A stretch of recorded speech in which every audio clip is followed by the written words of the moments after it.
Recognize Advocate Mayosi. Ms. Mogaladi, are you there?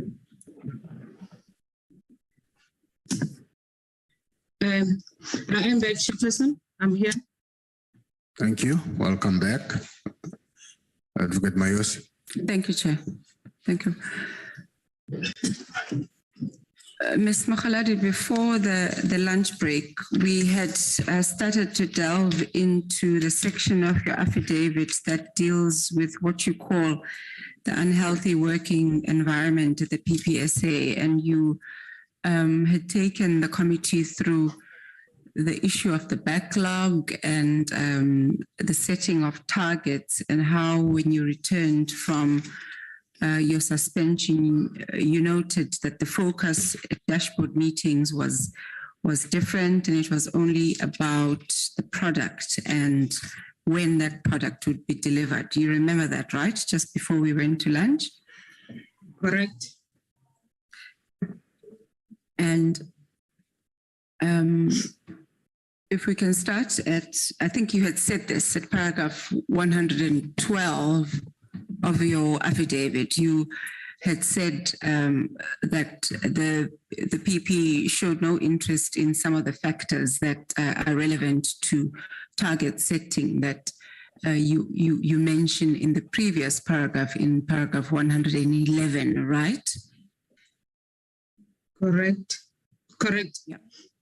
So we were about to go into where you say you've experienced in paragraph 113, you say you've experienced the PP's inflexibility on this score on a number of occasions, and you say you set out in the rest of your affidavit the instances where, well, the first instance where you experience this, and you say that with reference to an attachment called PM15, which is an email trail that is on page 3989, Sepo.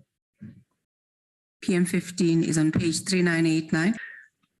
But as email trails go, in order to understand the whole chronology of the conversation, you have to start at the end and get to the top.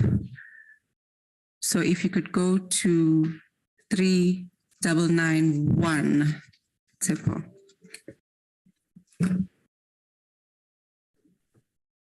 And what you say in paragraph 114 is that PM15 relates to reports that were to be completed by the various units and submitted to the PP on or by the 25th of October 2018, correct? Correct.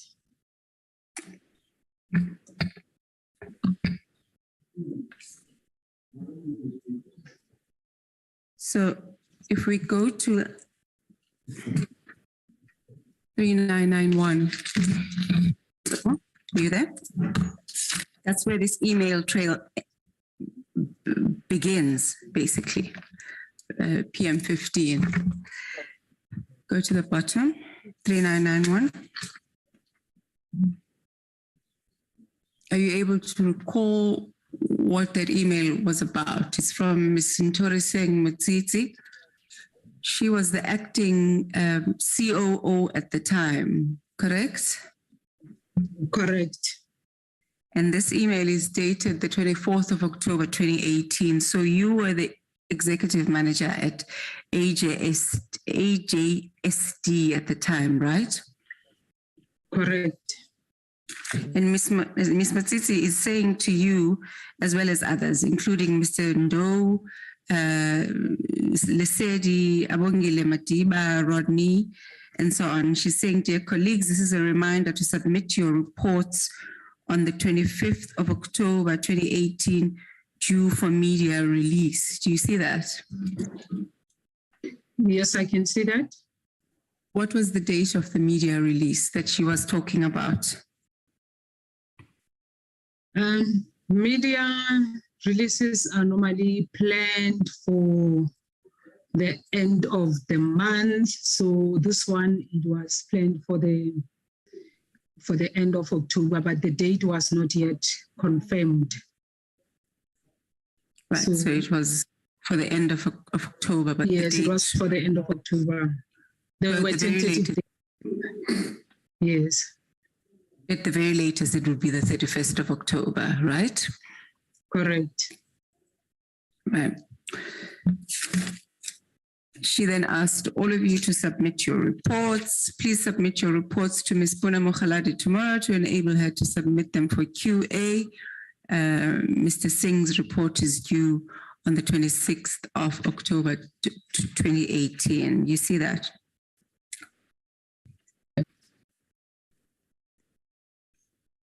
You see that, Ms. Mogaladi? Can you repeat, Advocate Mayosi? There was an interruption in my connection. Yes, I was merely reading Ms. Motsitsi's email of the 24th of October, where she was reminding you all to submit your reports on the 25th of October. Right? Yes, correct. Did you submit your unit's reports for the media release of the 31st or of the end of October 2018?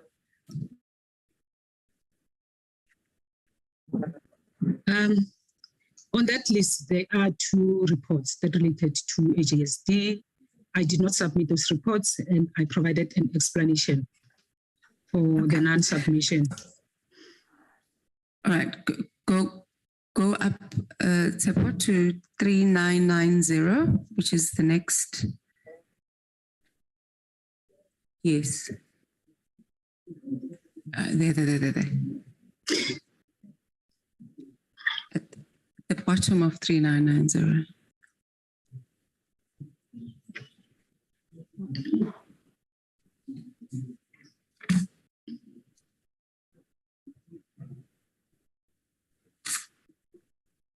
Right. So on the 30th of October, you see them, Ms. Mogaladi? Ms. Motsitsi then addresses that email. It's on this email trail at PM 15 that you've referred to in paragraph 140. She addresses an email on the 30th of October to, amongst others, yourself, Mr. Ndo, the same recipients she had addressed on the 24th of October asking for reports. And in this email, she's somewhat disconcerted, and she says, as you all know, the PP was supposed to release all the reports below. And she refers you to the reminder that was sent to all of you on the 24th, that all your reports should be submitted by the 25th and 26th. And she's deeply saddened to hear that only 3 reports were submitted for tomorrow's release. So it appears that the release was on the 31st of October, because this email is dated the 30th of October. And she says, obviously, this is the last straw for the PP, and I wish to remind you to initiate remedial action, consequence management against the senior investigators that have failed you. Investigations branch can safely be said is setting up PPSA to fail. We are in the dock. Check the status of reports that were supposed to have been issued tomorrow. This is bad news. We are going down. I'm so sorry to say this. To all the executive managers and GGI CIs that have failed and or neglected to submit their reports on 25 October 2018, can you provide reasons for your neglect and or failure by the 2nd of November 2018 before end of business? For your information and conscience, she says, she then has a list of the reports, presumably they were not submitted, correct? Correct. Number 2 in that report was your report, is that right? Yes, correct. And number 10 has your name against it. That was your report, is that right? Yes, correct. And numbers 5 to 8 were Mr. Abongile Madiba's reports, right? Yes, as well as part of 9. Was it part of Yes, numbers 5 6, 7, 8, to 8? 9, and within 9, if you look at 9, there are, no, actually, these 3 reports, all of them, 5 to 9, is reported from Mr. Abongile Madiba's team.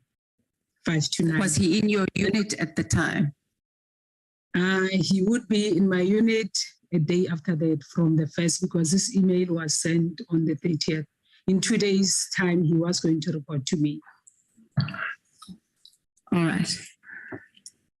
To carry on in that email trail, and so these 2 reports that have your name against them, you had not submitted them in time as requested by Ms. Motsitsi, is that right? Yes, correct. Okay. Move up, support to 3990. And then Ms. Motsitsi, of course, requested you to, you all to submit reports and explanations as to why. Was this your explanation? Yes, it was my explanation.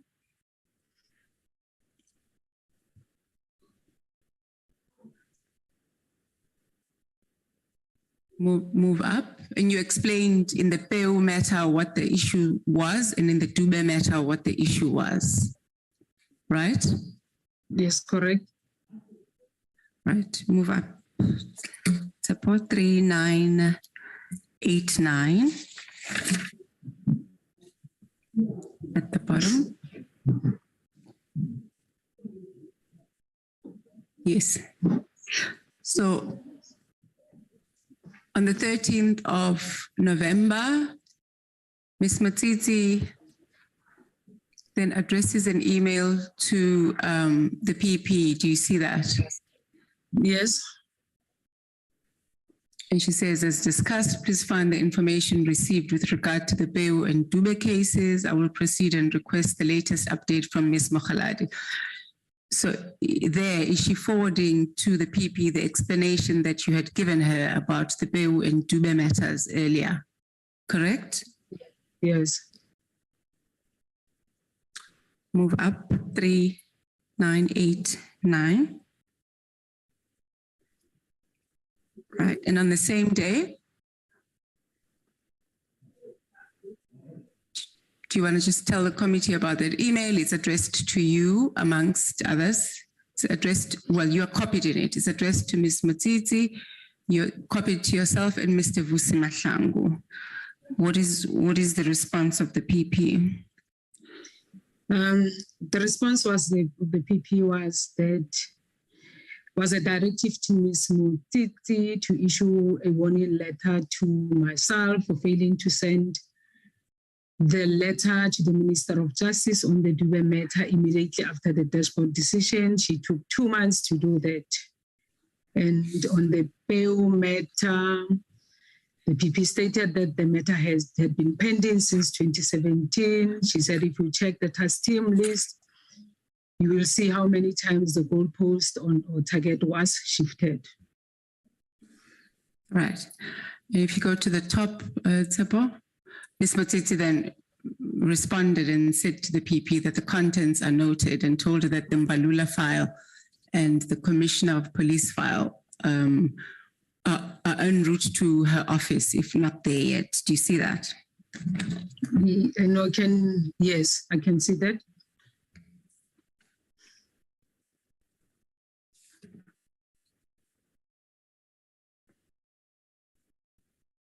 So these emails, go back to the affidavit, Sepa, 3909.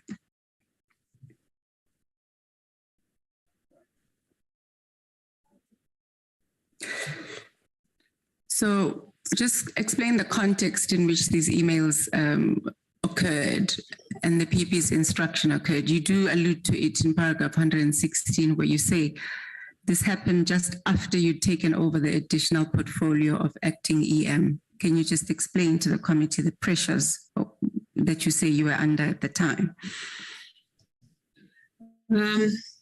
I think maybe let me first start by putting the proper context on the two matters so that it is clear to the members, what really the context within of what was happening in these two matters. On the two cases, both matters were pending in court. There were different actions at the various courts. Either one of the parties had taken the matter to court whilst our investigation was ongoing. For instance, with the PEU matter, that's what we commonly called it in the office, but it was a complaint against the City of Tshwane for awarding the smart prepaid meters contract to a service provider called PEU. After receiving the complaint as a public protector, whilst we were busy, the parties decided to refer the matter to court, and the issues that were pending before court were similar to the issues that we were dealing with as a public protector. Dube, it was an investigation that we had conducted, and we issued a 7-9, and the Minister of Justice, in responding to the 7-9, informed us the matter was pending in the Constitutional Court, and the Minister indicated that we shouldn't proceed. He will revert back to the public protector once the Constitutional Court made a ruling on the matter, because the ruling of the court was relevant to the issues that was before the public protector. So when these instructions came in, if I relate it to my earlier explanation, it didn't really take into consideration even the reason for not submitting this matter, because the risk that we were running as a public protector was that if we issued a report or even a 7-9 whilst the matter was still pending, we ran the risk of issuing a report that might either be contradictory to what the court had said, or we might even decide on the same issues that were decided at the court and arrive at a different conclusion. And on the other matter, we had already made an undertaking to the minister. And at the time that this email was sent, that letter was already sent to the PP, so to the PP's office. Probably maybe the PP was not aware, but the letter had already been submitted to the PP's office during the last week of October. So the difficulty with some of these challenges is that when I took over with the GGI, I had to do everything possible to try and familiarize myself. So I indicated that one of the things that I was doing with the assistance of Advocate Malunga was to inspect the files just to try and see what is happening and provide directives on some of those cases. And we also noted that due to capacity constraints, there was a lot of backlog cases where not much had been achieved on the investigations at GGI. And our priority was to meet with the investigators during the day to go through those cases and provide directives. Therefore, it left me with only the evenings to do my work, both the GGI as well as the AJSD. So those were the difficulties that I was going through during that first few months at both AJSD and GGI.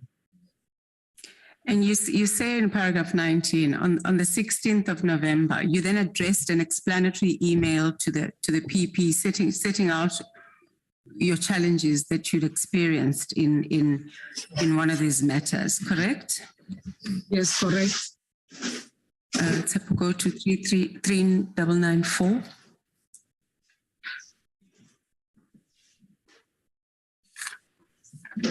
PM 16.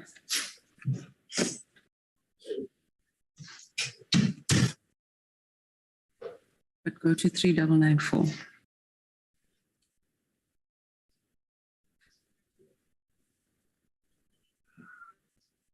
Is this the email that you addressed to the PP on the 16th of November? Yes, Chair. So it's an almost 3-page email. Can you just read what was the purpose of this email, and which matter? First of all, which matter were you addressing here? I was addressing the matter of PEU, that is one of the issues where I was identified for the release during the media briefing at the end of October. It's one of those cases that were that was on the list that was provided by Ms. Mutiti. I'm just going to pick some paragraphs for you to read, to just for the benefit of the members as to what your challenges that you were trying to communicate were. Can you read, go down to the paragraph that begins one of the key challenges, the third paragraph? Okay. One of the key challenges that we are dealing with, a matter that includes over 40 Agliva files of evidence submitted by the complainants, City of Tshwane, PEU, and affidavits from the two matters in there. One of the key challenges is that we are dealing with a matter that includes over 40 Agliva files of evidence submitted by the complainants, City of Tshwane, PEU, and affidavits from the two matters in the High Court. And you state in the next paragraph, in the first sentence, that the other thing that makes it difficult and challenging is that you are adjudicating on the same issues that are pending in court, right? Yes, correct. 3995, second.